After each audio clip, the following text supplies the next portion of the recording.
Welcome, everybody. It is the breakdown for you here as we lead into week number 10 in the Canadian Football League. It is Derek Taylor at DT on OB is where you can find him on social media. I'm at TSN_Marsh. And of course, we are presented to you by our good friends over at Fox 40, introducing the new generation of electronic whistles brought to you by Fox 40. The new rechargeable Fox 40 electronic whistle produces 120 decibels of software-defined sound power with the push of a button. Pre-order yours today. Fox40shop.com is where you can go. 120 decibels over under as you call tonight's Bombers Alouettes showdown to kick off week 10. Well, here's the thing. I'm normally very loud. Like I remember being a kid and my neighbor's dad was like, "Hey, Derek, can you just take it down a little bit? We're in the cab of a truck and we're only going over gravel and you're still deafening me." I get really, I don't know why, I get super high pitched. And I know Dalton Schoen around to Ron Carter touchdown. I like Mariah Carey level, and I don't know if I understand why. I mean, obviously the excitement, but Yeah. why can't why can't it just be Rod Smith like when I get super excited? It's funny because there was a couple of games this past week that I didn't get a chance to watch live, but I obviously wanted to know the big plays from them, and one of them being the BC Edmonton game, another one being one of the Rod Smith games, and I was enamored with catching on to one of Rod's tendencies that I picked up on the broadcast, where if something big happens for guys like us, we yell, we exclaim, like you're talking about, like it's this big boisterous, like, "Oh, wow, it happened." And Rod has this thing that he does that I find to be so cool that I will never have. So this isn't even me being like, "Oh, I'd love to add this to my toolkit." I'll just never have this. He just goes, "Oh," and just like fades away from the microphone as something Yeah, happens, and it almost like describes the action itself when you see it. It's just like, "Oh, intercepted," and he just starts talking through it. But you yeah, can just see him in the booth kind of like pushing away from the desk and being like, "Wow." Whereas like the interception happens from Arbuckle at the end. I guess it would have been the first of the two interceptions with like a minute 17 to go or something, where he just threw it down the middle of the field across his body. And I realized afterwards I sounded like I was doing the Red Blacks home radio broadcast yeah. because it was just my disappointment in his decision. It wasn't disappointment in like, well, the Red Blacks aren't going to come back. As somebody who studies the quarterbacks, I just went, and it's intercepted, and that will be the ball game. I was just like, listen, Nick, I'm not angry. I'm just disappointed. Just I I have one. I have one where you know, and folks listening know, like football. If you're into it and you don't have a particular team, it's so exciting in spots. You can Yeah. kind of root for everybody. Like, oh, Geno Lewis made an unbelievable double tip catch against the Bombers. Oh my gosh, actually, that's a great play. So you root for the play and you root for the athletic marvel that some of these guys are. So I'll do that, but then I'll have to force myself to come back down because a bad thing happened for the team I'm calling a game for. Right. Oh, Geno Lewis! Oh my God, that's the greatest catch of the year! And it's a touchdown for the Alouettes, making the score Bombers 45 and the Alouettes 20, pending the convert. You I just got I go gotta ahead. ask you this because just hearing you say that reminded me of a moment that I meant to tweet out and I forgot to. Um, the entire Bombers secondary and Adam Bighill making fun of Geno Lewis's touchdown celebration when he's playing in a stadium with cut-off end zones, and they threw him a fade ball, and he still made the catch in a normal professional football stadium that isn't a different size of field where the backs of the end zones are not cut off. He catches that football and it's a touchdown. But Yep. and he beat Winston Rose, I believe it was 1-on-1. Houston, Demario Houston, Houston. sorry, yeah, Demario Houston. And sorry, Winston Rose. And I saw the entire secondary and Big Hill come over and giving him this.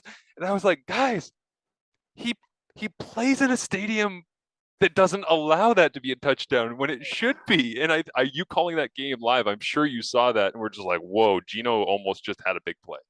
Oh yeah, absolutely. And it was a nice. I mean, for you're absolutely right. In every other stadium in the world, that's a touchdown. But Right. it's Montreal, and they go with the angles. Demario does a nice job to make sure he gets out of bounds. But yeah, it's Montreal Stadium nonsense. Including, you've done a game in Montreal, Oh yeah? yeah. From your position, can you see down and distance anywhere on the field? Because from the visitor radio booth, you can't, and you have to No, make it up as you go. Yeah, it's tough. It's definitely, and of course that visitor radio booth is like tiny. Like you, and especially you're working with Doug Brown. Like I was working with Morielli, who's a stick.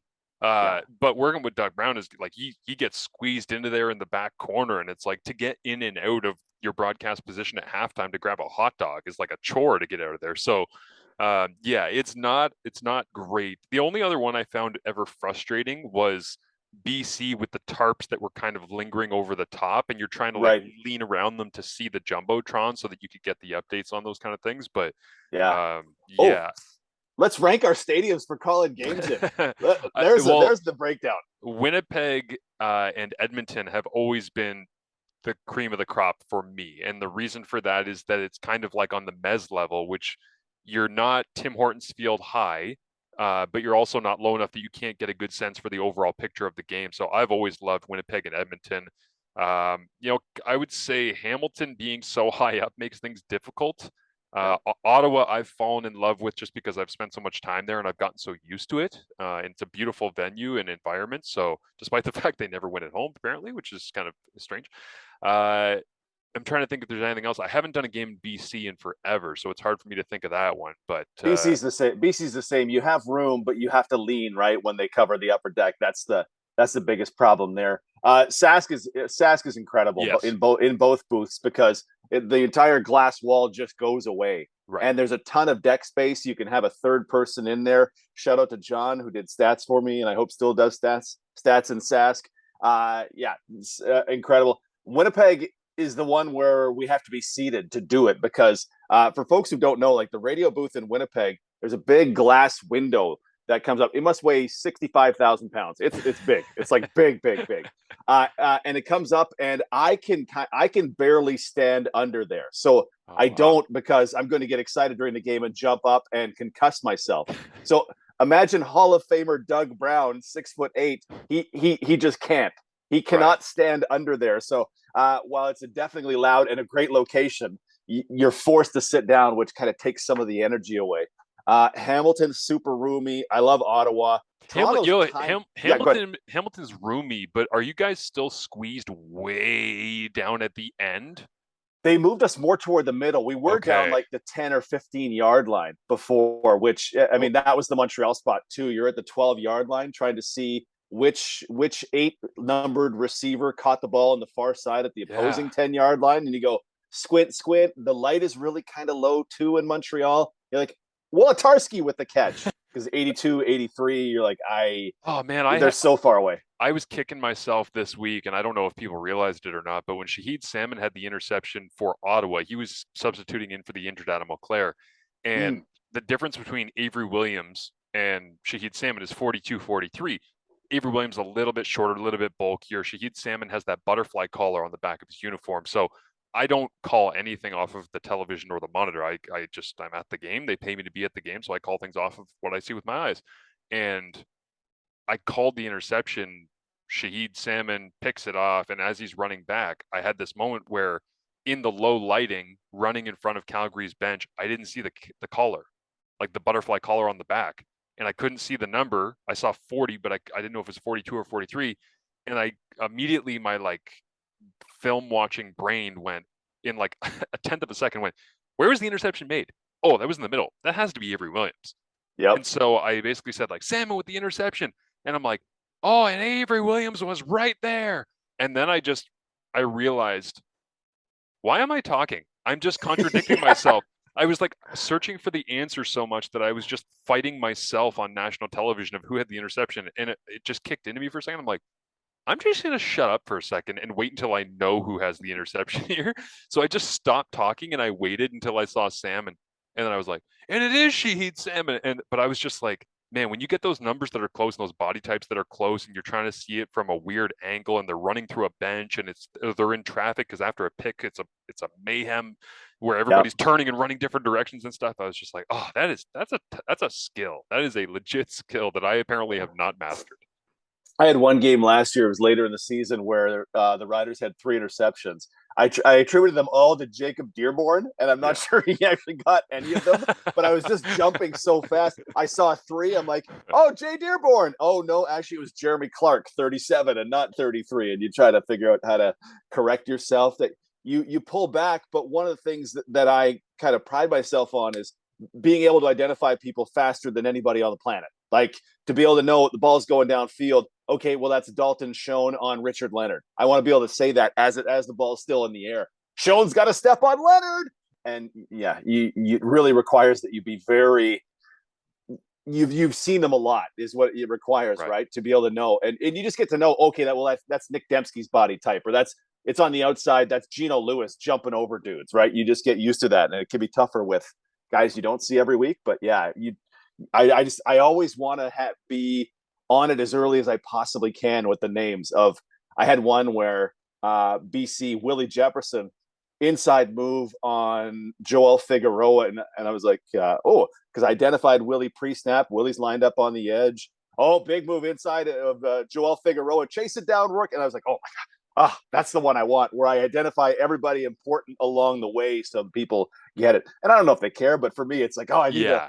I need to get this part out because getting around Joel Figueroa is no small feat. So we Right. should, if we can celebrate that, let's do that. Yeah, no doubt. I think it's just it adds to the broadcast whether you're doing radio or television, no doubt. And I whether or not people realize the effort that goes into that, we're just trying to do the best job that we can to make people enjoy the CFL as much as possible, and that's certainly part of it. So, Yeah. I this might be a little bit shorter of a podcast because we were chopping it up about broadcasting stuff even before we came on, but I do want to dive into a topic that amongst the CFL on TSN conference call was quite the discussion this week, which is on our conference call, we always kind of say, hey, is there any insider information or something we should have our eyes on? Or, Farhan or Dave, what are you guys working on in terms of Sports Center hits this week and all that? And Farhan came on and he said, well, we're bouncing around some NFL training camps and we've been hearing about Nathan Rourke and the NFL interest that is Oh, starting okay. starting to be sparked around him, which immediately, if you hadn't even contemplated that and you're a CFL fan right now, you're regardless of whether or not you're a Lions fan, Bombers, Riders, Elks, it doesn't matter. You probably just went, oh, no, don't do it. Don't, because that was my immediate reaction because I'm like, this is such a special moment to have a Canadian quarterback doing what he's doing. So my gut reaction was no. And then I won't say the involved parties that got into a very heated discussion about this, but it was basically on that call, okay, that's a fact of life that he might move on to the National Football League because if he's good enough, he's going to earn the opportunity. And apparently there's a variety of teams that are interested in offering him a contract at the end of the season. Regardless of whether or not BC is nice enough to release him because he has an NFL opportunity in that window in December or ahead of free agency or whether they can up his pay to want to entice him to stay around because he's still on his rookie deal and all the rest.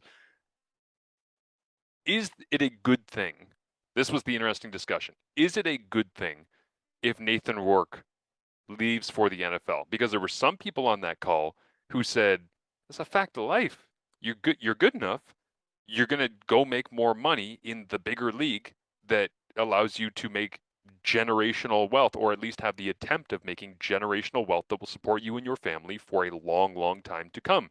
And there were other people that were saying that would be an absolute disaster for the league and for the Lions and for everybody else. And I see both sides of it, which is why I kind of wanted to flesh this out for a couple of minutes here and get your thoughts on, like, what would that mean to you? Because some people will even say, well, it'll prove to American quarterbacks who aren't interested in coming up that there actually is a route back to the National Football League. If you are young enough and talented enough and you come in, you storm the league, they're going to give you the chance. So if you can't make it in the NFL right now, you should be up here playing and trying to earn your way towards your ultimate goal.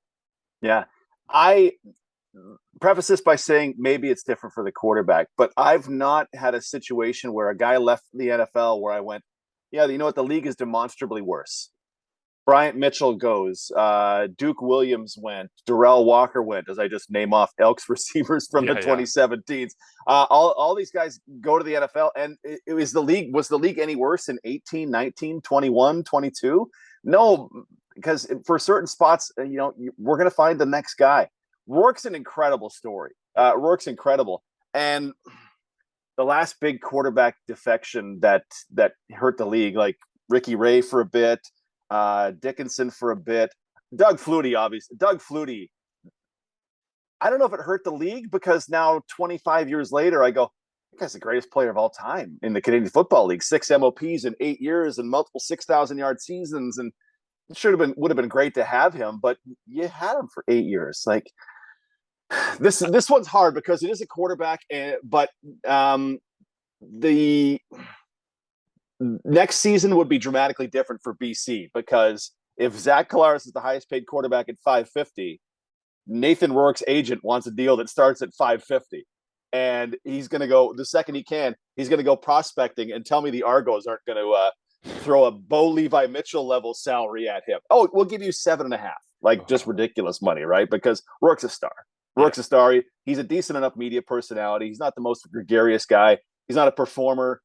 He's kind of he seems reserved, reserved, shy, whatever it is. I took from him that he kind of felt like he was undeserving of all the attention. I thought, no, you are very deserving I just think because you got it going on. I think he's the term I would use is not necessarily because I agree with the idea of like, yeah, he's not the most outgoing guy in the world and all the rest. I just think he's grounded. Like Yeah, fair. that's what I take away from seeing him speak and even speaking to him when the microphones aren't on is that it's not an act that he's playing the humble guy or that he's he's not trying to be entertaining or he's like, and I know this from being around Zach and you do too. Zach Alaros when the microphones are on versus Zach when you're just shooting the shit, totally different dude. Totally. And Yep. like Bo Levi, I went and saw him in the dressing room after the game was done just to say what's up in person because I haven't seen him in person in forever. And totally different dude. Like honest, outgoing, funny, poking fun at guys around, and then you turn on the microphones and it's quarterback talk. Like they turn into robots most of the time. Rourke, when the microphones are not in his face, is not a robot, but I just feel like he is who he is, and he's very comfortable in his own skin. And honestly, that's Yeah. allowed. I think that's a big part of what's allowed him to have success. Because I was on TSN 1260 with Dustin Nielsen the other morning, and we were talking a bunch about Rourke, and I kind of had this thought rolling through my head of what has allowed him to have success. And they asked me about his process, like what do I actually like when I watch him play quarterback? And of course, it's the footwork and the timing and the arm strength and the processing and the accuracy and all these kind of buzzwords we use when we're evaluating quarterbacks. But then I really started to think it's it's like the patience that he moves through life with. I know that's really deep, but Yeah. you can see like on the sidelines when he's having conversations up 40, he looks like he's the same guy as when he's trailing by 7 in Ottawa in week 4. Like he's still on the pad and he's still working his way through things and he's not, putting a ball cap on backwards and, going and squirting fans with water bottles. And he's not that personality, but it's not for lack of interest in being approachable. It's Yeah. that he's just a very driven, very focused individual. Is how I kind of view him moving forward here. Which again is like he's 24, and to me he has the maturity of a 30-year-old at the position, and that's only going to help his opportunities when teams see that because this. Like if they're looking around it, hey, what the hell's this kid up in Canada doing? How old is he? So he was Division 1. Okay, he played in the MAC and they start to do their homework on him. They start talking to his coaches and stuff. Every single person is going to say, "Oh, this is a world-class kid and he's really Yeah. coming into his own as a player." Yeah. So the reality is he's going. The reality I would wager is he's getting nice guaranteed money to go. I I think as does it hurt the CFL? Absolutely. I mean, it can't No. not hurt the Canadian Football League. But does your kid going away to university hurt your family? Hmm. Well, you'd be nice to have them at home because you love them and they actually got good at cleaning their room the last couple of years. But it's just the growth, right? Not one of us. I can't imagine a player in our lifetime. Well, in our lifetimes, Marsh. I'm a fair bit older than you, but in our lifetimes, that went. You know what? I don't want the NFL money. I don't want the potential to get $45 million a year. Like the chance that Rourke gets Kyler Murray money ultimately is pretty small. Right. The chance I get it is nil, like none whatsoever. But if you have Well, a chance and if you play in the CFL, you're competitive as hell. yeah. And where would I want to compete on a higher level and see if I can do it? The thing I've always wanted to do? Absolutely. So he's going, his agent must be, making contact with everybody. He or she must be just working it and securing him because weird things happen, right? Yeah. Weird things happen. You have one 20 for 23 game in the NFL, and all of a sudden they're going to throw Rob Johnson money at you, referencing back to Doug Flutie, right? Life-changing Rob Johnson money that Right. you may or may not deserve ultimately, but you get it, and the only thing that matters is you got it. So he's going. It's probably bad for the CFL. It's definitely bad for the BC Lions because, oh man, are they good. And just lobbing in Antonio Pipkin wouldn't be flying this team the same way that Nathan Rourke is. So Right. ultimately bad for them, but it's the fact of life. The sun rises and young people move on when they have opportunities to move up. Yeah, absolutely. This is the thing that I think of when you're mentioning about like Kyler Murray or Lamar Jackson or the top of the top of the top. Like it's not my place to tell Nathan Rourke, hey, you're never going to be that guy, because who the hell knows? Like he could turn into whatever based on what we've seen. What I am envisioning him as, and the reason why he would leave, and I agree with you, it would be bad for the Canadian Football League because this is a special person, special player, special story, rare, unique. You've seen the ratings numbers come in. Like that Saskatchewan BC game was literally the Canadian kid at quarterback against Rider Nation. And he goes in and he storms back in the second half and finds a win on the road and looks more mature than his age and on and on. And it's like those ratings are not all based on Rider Nation or on the Bombers fan base, or it's him. Like Yeah. it's driven by him. And so yeah, there's no question it would be a bad thing for the league. Long term, maybe it would be able to draw the odd person up here. I certainly think it will drive more Canadian younger quarterbacks to look at the model of Nathan Rourke, how he prepared, how he carries himself. Like it could inspire a generation, in all honesty, of Canadian quarterbacks. But I just picked two random names as you were talking there to think of, giving people the idea of you don't have to be the best in the NFL to make $45 million and make life-changing money. The career earnings that I have in front of me for Case Keenum, currently Yeah. the backup quarterback for the Buffalo Bills, I have him at $48 million made in his career. Yep. Matt Flynn, obviously bit of an That's anomaly, the one. an Yep. anomaly Matt because Flynn. of the huge contract that he ended up getting when he left the Packers, and the Seahawks were like, "You're our savior," and he wasn't.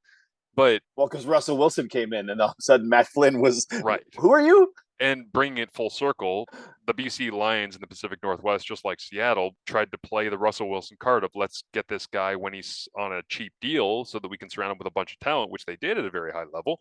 And now it's like Russell Wilson slash Nathan Rourke has outplayed his young rookie contract, and he's going to move on and make more money elsewhere. So, but when I see Matt Flynn, like he made Matt Flynn, Matt Flynn hasn't done shit in the National Football League. He's not done a damn thing.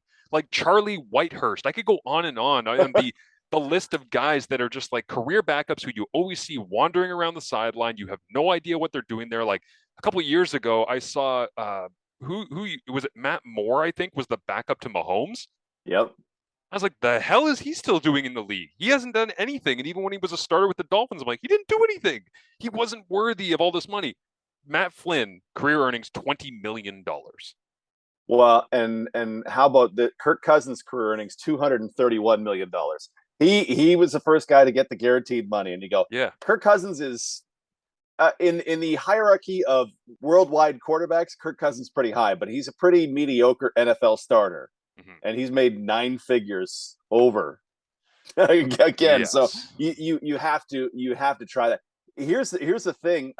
Like this is a once in a lifetime thing for the BC Lions, right? Nate, there's my hypothesis: zero chance Nathan Rourke plays on a rookie contract next year. No I think he would chance. have one more year, but no agent would let him play next year for $75,000 when you're giving them He's worth like. 10 times that. Well, that's the thing. Like Kolaris, Natea J had Kolaris highest paid quarterback 550. The surplus value, like Rourke's playing at a level. If Kolaris is 550, Rourke's playing at a level of 625 in value, or Now, 650, or 675 in value. and you're totally right about those numbers, but now factor in the marketability. Like, and this is the Yep. real, that's why I say he's worth 10 times that amount, because I understand the BC Lions don't want to overwhelm him right now with things outside of football because they're having success. and I'm not in the local market, so I don't know if he's doing local television ads or if there's local businesses that are. But if I am the CFL and honestly ad partners of TSN, why the hell is Nathan Rourke not in every single commercial that is airing on TSN every single game? Yeah. Like if you have somebody that is playing at his level in the National Football League, they are getting the ads for Verizon or whatever the beer partner is, or they're in everything because and Nathan Rourke, as you say, not the most outgoing guy in the world, but he has a pretty good like sly sense of humor that you could play off of well in advertising campaigns. And everybody always complains about marketability of the CFL. You got the most marketable thing on the planet right now, and I don't see him in anything. And I don't know if that's people that are scared of, well, if we market him up big and then he disappears, we're actually hurting ourselves long term because we've lost something that we thought that we had or whatnot. But Yeah. I think my biggest takeaway from this whole discussion is it's going to be difficult for the league to replace him anytime soon if he goes down any sticks, which I honestly think that he can based on how he is playing. But I do hope that CFL fans and those around the football world don't look at this as, well, the CFL is lesser than because he left to go and get that NFL money. It's economy of scale. They're a massive league with a ton more money. And if you're good enough to go make that money, you do that. It's not a slight to the CFL. It's the Yeah. reality of professional football and the landscape we live in. Anybody who watches soccer will absolutely understand. Hey, when Real Madrid wants to give you this money, when PSG wants to give you 200 million for Kylian Mbappe, he's going, and we're just going to have to deal with the 200. Maybe if there was some sort of God, what would a Nathan Rourke transfer fee be to the BC Lions? Like that would be God. Oh, if that we're would be talking MLS money, that'd be so amazing. Oh, you can have him. It's just you're going to have to buy out the last year of his contract. Okay, well here's 2.1. Okay, that sounds all right. Yeah, that would be transfer fee system. Let's go CFL. seriously. I Yeah. would love What? that, but that would require us to plant the flag in the ground and be like, we are the Yeah. CFL, and we will not give our players up.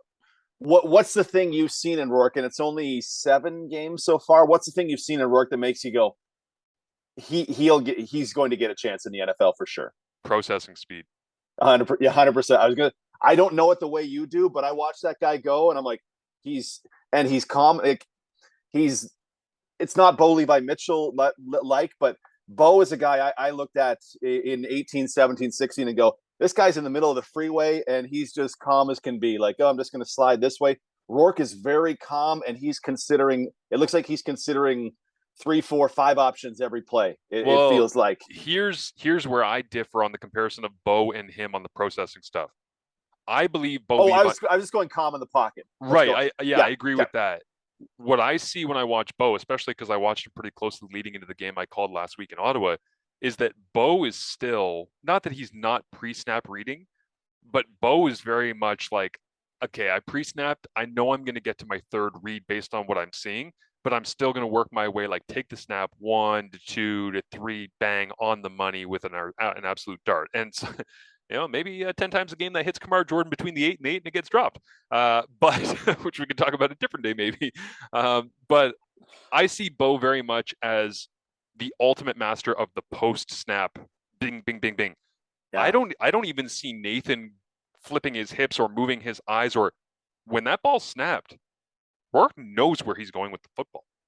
Like that's the thing that jumps out to me is that he's so prepared that when he breaks the huddle and leads the line of scrimmage, Jordan McSimick, his offensive coordinator, has given him a game plan where it's like there is no doubt that he knows exactly where this is going. And I think that's going to be the biggest reason why he has success here going forward.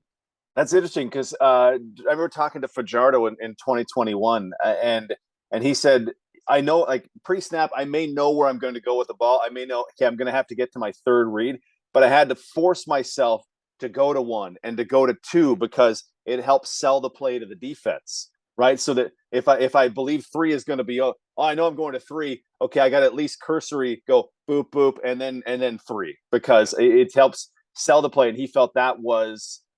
I'm paraphrasing, obviously, because I don't, again, know it like Cody does, but that helps sell it to the defense that this is how it works, and I have a better chance of getting the ball to the guy I absolutely know it's going to. We got a wrap here, so we will thank you for listening. And as always, check out DT on the Bombers broadcast on CJOB coming up tonight. At DT on OB, I'm at TSN_Marsh.